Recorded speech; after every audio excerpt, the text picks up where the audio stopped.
বৃহস্পতিবার পবিত্র রাতে কেউ যদি এই দোয়াটি 100 বার পরে, কোনো দিন পৃথিবীর কোনো মানুষের কাছে তার হাত পাততে হবে না।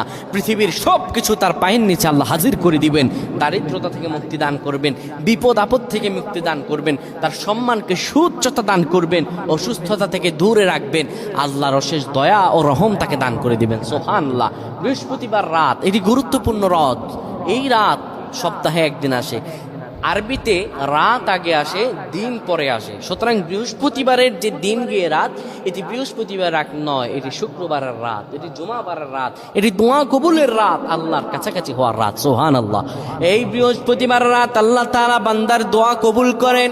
কেউ যদি বৃহস্পতিবার রাতে ঈশা নামাজের পরে পবিত্র হয়ে ইয়া হাইয়ু ইয়া হাইয়ু ইয়া হাইয়ু ইয়া রফিয়ু ইয়া রফিয়ু ইয়া রফিয়ু এই দোয়াগুলো পড়তে পারে 100 বার, আল্লাহ রাব্বুল